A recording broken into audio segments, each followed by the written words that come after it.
அனைவருக்கும் வணக்கம். State EMIS டீம்லேருந்து சதீஷ்.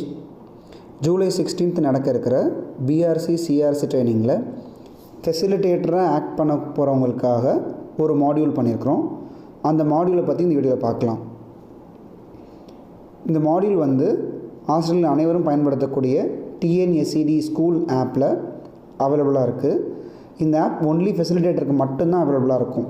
யாரெல்லாம் ஃபெசிலிட்டேட்டர் அப்படின்னு சொல்லிட்டு நேற்று இன்றைக்கி நாமினேட் பண்ணியிருக்காங்களோ அவங்களுக்கும், ஒருவேளை அவங்க வர முடியாதனால வேறு யாராவது ஒருத்தவங்க இருந்து நாளைக்கு புதுசாக இல்லை இது வரைக்கும் நாமினேஷன் பண்ண மிஸ் பண்ணிவிட்டு நாளைக்கு காலையில் ட்ரைனிங் சென்டரில் I am a trainer or facilitator அப்படின்னு நாளைய டேக்கு அவங்க கொடுக்குறப்ப அந்த ஐடிக்கும் நம்ம அதை எனேபிள் பண்ணிவிடுவோம். ஸோ ஃபெசிலிட்டேட்டருக்கு மட்டும்தான் இந்த மாடியூல் எனேபிளாக இருக்கும். டீச்சர்ஸ்க்கு இது அவைலபிளாக இருக்காது. ஸோ பிஆர்சி/சிஆர்சி அப்படிங்கிற இந்த மாடியூல் நம்ம கிளிக் பண்ணோம் அப்படின்னா அதில் ஆசிரியர் பணித்திறன் மேம்பாட்டு பயிற்சி வகை அப்படின்னு இருக்கும். அதாவது class 1 to 3, class 4-5, class 6 to 10, class 11-12 இந்த டிஃப்ரெண்ட் வேர்ட்டிக்கலில் தான் இந்த பிஆர்சி சிஆர்சி நம்ம கண்டக்ட் பண்ண போகிறோம். இதில் நீங்கள் எந்த வேர்ட்டிக்கலுக்கான ஃபெசிலிட்டேட்டரோ அதை கரெக்டாக நீங்கள் செலக்ட் பண்ணிக்கணும். இப்போ உதாரணமாக நான் 6 to 10க்கான ஃபெசிலிட்டேட்டர்னால் அதை செலக்ட் பண்ணிவிட்டு ஓகே கொடுத்தீங்கன்னா 2 செக்ஷன் இருக்கும். ஒன்று மார்னிங் செஷன், இன்னொன்று ஈவினிங் செஷன். ஸோ மார்னிங் செஷனை நம்ம ஃபுல்லாக வாக் த்ரூ பண்ணி அதை கம்ப்ளீட் பண்ணதுக்கப்புறம் தான் நம்மளால் ஈவினிங் செஷன் மதிய பாட வேலையை நம்மளால் ஃபில் பண்ண முடியும். ஓகே, காலை பாட வேலை கிளிக் பண்ணிங்க அப்படின்னா காலை வருகை பதிவு 9 மணிலேருந்து 9:45 வரைக்கும் நம்ம அதுக்குள்ளே அட்டண்டன்ஸ் போடணும். அட்டண்டன்ஸ் போடுறதுக்கான ஸ்டெப்ஸ் என்ன? ஃபஸ்ட்டு ஃபெசிலிட்டேட்டர் அவங்க அட்டண்டன்ஸ் போட்டு அதை ரெஜிஸ்டர் பண்ணிக்கிட்டு ஒரு யூனிக் ஐடி ஜென்ரேட் பண்ணி அதை டீச்சர்ஸ்கிட்டையும் ட்ரைனிங் டெக்னிக்கல் அசிஸ்டன்ட்கிட்டையும் பிஆர்டிடிக்கும் அவங்களுக்கும் அந்த ஐடியை ஷேர் பண்ணி எல்லோரும் அட்டண்டன்ஸ் போடணும்.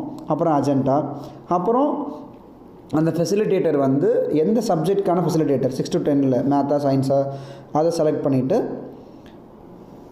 அந்த சப்ஜெக்டில் எந்த பாடத்தை பற்றி டிஸ்கஸ் பண்ண போகிறோங்கிறது உங்களுக்கு அதுவே ஷோ பண்ணோம். ஸோ ஹெல்த் அண்ட் ஹைஜீன், அப்புறம் என்னென்ன பண்ணணுங்கிறது டீட்டெயிலாக உங்களுக்கு அதுக்கான கைட்லைன் உங்களுக்கு டீட்டெயிலாக இருக்கும். இதில் ஒரு சில விஷயங்கள் நீங்கள் இன்புட் பண்ணுற மாதிரி இருக்கும். மார்னிங் செஷனில் மாணவர்கள்ட்டேருந்து ஒரு மிகச்சிறந்த 3 கேள்விகள் இன்புட் பண்ணுற மாதிரி இருக்கும். நீங்கள் தமிழ்லையும் இன்புட் பண்ணலாம், இங்கிலீஷ்லேயும் இன்புட் பண்ணலாம். இந்த 3 கேள்விகள் ஃபெசிலிட்டேட்டரே அவரே முடிவு பண்ணி அவரே போடுறது கிடையாது. இந்த 10 மணிலேருந்து 19 வரைக்கும் ஆசிரியர்கள் அவங்களுடைய குரூப்பில் அவங்களோட குழு செயல்பாடுகளில் அவங்க டிஸ்கஸ் பண்ணி அவங்க ஒவ்வொருத்தரும் அந்த பாடத்தை அவங்க கிளாஸ் ரூம் நடத்துகிறப்ப அவங்க கிளாஸ் ரூமில் நிறைய டிஃப்ரெண்ட்டான கொஸ்டின்ஸ் ஸ்டூடெண்ட்ஸ் கேட்டிருப்பாங்க. அது எல்லாத்தையும் அவங்க ஷேர் பண்ணுவாங்க, ப்ரெசென்ட் பண்ணுவாங்க. அதிலிருந்து மிகச்சிறந்த 3 கேள்வியை எடுத்து இதில் இன்புட் பண்ணணும். ஸோ காலைல மார்னிங் செஷனில் இந்த 3 கேள்விகள் மட்டும்தான் இன்புட் பண்ணுற மாதிரி இருக்கும். அப்புறம் பார்த்திங்கன்னா எஸ்சிஆர்டிலேருந்து ஒரு எக்ஸாம்பிளர் கண்டென்ட்டுக்கான ஒரு லிங்க் இருக்கும். அந்த லிங்கை கிளிக் பண்ணி அந்த எக்ஸாம்பிளர் கண்டென்ட்டையும் நீங்கள் வியூ பண்ணலாம். இதை நம்ம தனியாகவும் ஷேர் பண்ணுவோம், வாட்ஸ்அப்லேயும் நீங்கள் ப்ரொஜெக்டர்லேயும் போட்டு காமிக்கலாம். இது மார்னிங் செஷன் முடிச்சதுக்கப்புறமா நீங்கள் என்ன பண்ணணும், சேவ் பண்ண வேண்டியதுதான். இதே மாதிரி இதை முடிச்சுட்டு அடுத்தது ஆஃப்டர்நூன் செஷன் பார்த்தோம் அப்படின்னா அதுலேயும் நீங்கள் என்ன பண்ணணும்னு டைம் பை டைம் உங்களுக்கு எல்லாமே கிளியராக கொடுத்துருக்கோம். ஆஃப்டர்நூன் செஷன்லேயும் எஸ்சிஆர்டிலேருந்து ஒரு எக்ஸாம்பிளர் கண்டென்ட் கொடுத்துருக்காங்க. அதையும் வியூ பண்ணி நம்ம எப்படி டிஸ்கஸ் பண்ணணுங்கிறது எல்லாத்தையுமே டீட்டெயிலாக உங்களுக்கு சொல்லியிருக்காங்க. ஸோ அதை நீங்கள் டிஸ்கஸ் பண்ணிக்கலாம். பண்ணிவிட்டு நெக்ஸ்ட்டு பார்த்தோம் அப்படின்னா என்னென்ன செய்யணும்னு சொல்லி அதில் கிளியராக உங்களுக்கு இருக்கும். அடுத்த மாதம் நடத்த போகிறதுக்கான பிளானிங் பண்ணணும். அது ரிலேட்டடாக சம் டிஎல்எம்ஸ் நீங்கள் அங்கேயே லோக்கலாக நீங்கள் ப்ரிப்பேர் பண்ணி அது ஏதாவது பெஸ்ட் டிஎல்எம்ஸ் நீங்கள் ஃபோட்டோ எடுத்து அந்த ஃபோட்டோ அப்லோட் பண்ணலாம். ஏதாவது ரோல் ப்ளே அந்த மாதிரி நீங்கள் குரூப்பாக பிளான் பண்ணி பண்ணுறத வீடியோ எடுத்து மேக்ஸிமம் 500 MB, ஃபோட்டோவாக இருந்தால் 5 MB. அது என்ன ஃபார்மேட்டுங்கிறது இங்கே கிளியராக கொடுத்துருக்காங்க. அப்படியே உங்கள் ஃபோன்லேயே ஃபெசிலிட்டேட்டர் உங்கள் ஃபோன்லேயே எடுத்து நீங்கள் அப்படியே அப்லோட் பண்ணலாம். அதுக்கப்புறம் அந்த பிளான் பண்ண அந்த பாடத்தில் டீச்சர்ஸ்கிட்டேருந்து வந்திருக்கிற பெஸ்ட்டு கொஸ்டின்ஸ் ஒரு 3 இதுவும் பார்த்திங்கன்னா இது எதுவுமே ஃபெசிலிட்டேட்டர் அவர் இன்புட் பண்ணணும்னு இல்லை. அந்த குரூப்லேருந்து வரதுலேருந்து எடுத்து இன்புட் பண்ணணும். கிளியராக அந்த இன்ஸ்ட்ரக்ஷனை படிச்சிங்கன்னா தெரியும். மேக்ஸிமம் 200 கேரக்டர்ஸ் லிமிட் இருக்கும். அதெல்லாம் பண்ணிவிட்டு அப்புறம் என்ன பண்ணணுங்கிற இது ஒரு இன்புட் நீங்கள் பண்ண வேண்டியது இருக்கும். அப்புறம் அந்த லெசனை கிளாஸ் ரூமில் போய் டீச் பண்ண போகிறப்போ என்ன மாதிரியான சவால்கள்லாம் வருங்கிறதையும் நீங்கள் டிஸ்கஸ் பண்ணி அதுலேருந்து 3 சவால்களை டீச்சர்ஸ் சொல்கிறதுலேருந்து எது பெஸ்ட்டாக இருக்கோ அதை இன்புட் பண்ணுற மாதிரி இருக்கும். ரொம்ப ரொம்ப முக்கியமான செஷன். எல்லா செஷனில் எல்லா வெர்டிக்கல்லையும் 1 to 3 இருந்தாலும் சரி, 4 5 இருந்தாலும் சரி, 6 to 10 இருந்தாலும் சரி, 11 and 12 இருந்தாலும் சரி. நான் உதாரணத்துக்கு 6 to 10 காமிக்கிறேன். எல்லாத்துலேயுமே இந்த போர்ஷன் இருக்கும். அதாவது next PRC CRC meeting discussion மீட்டிங்க்கு யார் ஃபெசிலிட்டேட்டராக அந்த உங்களோட ட்ரைனிங் அந்த ரூமில் இருந்து யார் வந்து செயல்பட போகிறாங்களோ அவங்கள நீங்கள் உங்களுக்குள்ளே வந்து முடிவெடுத்து 2 பேரை வந்து நாமினேட் பண்ணணும். இங்கே அதில் அவங்களோட ஸ்டாஃப் ஐடியை என்டர் பண்ணனா கிளிக் டு கெட் ஸ்டாஃப் நேம்னு கொடுத்தா அவங்களோட பேர் வந்துடும், கன்ஃபார்ம் பண்ணிக்கலாம். ஸோ இது கரெக்டான ஸ்டாஃப் ஐடி தானா, அது அவங்களோட தானான்னு.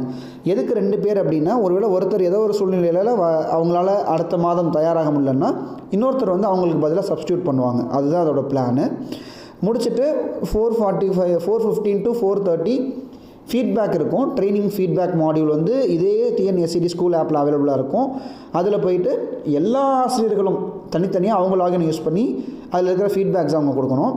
அதுக்கப்புறமா 4:30 மணிக்கு மேலே என்ன பண்ணணும்னு ஒரு முக்கிய அறிவிப்பாக கொடுத்துருக்குறாங்க. இந்த எக்ஸாம் போர்ட்டலில் போயிட்டு அதில் இருக்கிற அந்த கொஸ்டின்ஸுக்கு நீங்கள் ஆன்சர் பண்ணணும். ஸோ இதெல்லாம் முடிச்சுட்டு கடைசியாக சேவ் பண்ணணும். இது நான் உதாரணத்துக்கு 6 to 10 காமிச்சேன். இதே மாதிரி ஒருவேளை 1 to 3 இருந்தால் அதோடய ஃப்ரேம்வொர்க் கொஞ்சம் சேஞ்ச் ஆகும். என்ன பண்ணணுங்கிறது உங்களுக்கு அதில் கிளியராக கொடுத்துருப்பாங்க. அதே மாதிரி 11 and 12 இருந்தால் அதுலேயும் என்ன பண்ணணுங்கிறது உங்களுக்கு கிளியராக அந்த ஃப்ரேம் ஒர்க்ஸில் உங்களுக்கு கிளியராக இருக்கும். லெசன் என்ன சப்ஜெக்ட்டோ அதை செலக்ட் பண்ணிவிட்டு நீங்கள் அந்த ஃப்ளோவை நீங்கள் பண்ண வேண்டியதான். ஸோ இதுதான் வந்து பிஆர்சி சிஆர்சி மாடியூல். நான் திருப்பியும் சொல்கிறேன், இதில் இன்புட் பண்ண வேண்டியது வந்து ஒரு கலெக்டிவ் ரெஸ்பான்சிபிலிட்டி. 6 to 10 இன்புட் பண்ணுற மாதிரி இருக்கும், 11 and 12 இன்புட் பண்ணுற மாதிரி இருக்கும். 1 2 3 4 5 எதுவும் நாமினேஷன் பண்ணுற அந்த ஸ்டாஃபை மட்டும்தான் நீங்கள் இன்புட் பண்ணணும். வேறு எதுவும் சப்ஜெக்ட் ரிலேட்டடாக நீங்கள் அதில் எதுவும் இன்புட் பண்ணுற மாதிரி ப்ரைமரியில் இருக்காது. ஸோ எல்லா வேர்ட்டிக்கல்லையும் வந்து கண்டிப்பாக நீங்கள் வந்து நெக்ஸ்ட்டு மந்த்து யார் வந்து ஃபெசிலிட்டேட்டராக இருக்க போகிறாங்கன்னு உங்களில் 2 பேரை செலக்ட் பண்ணி கண்டிப்பாக நாமினேட் பண்ணணும். இதுதான் இந்த பிஆர்சி சிஆர்சி மாடியூலில் இருக்குது.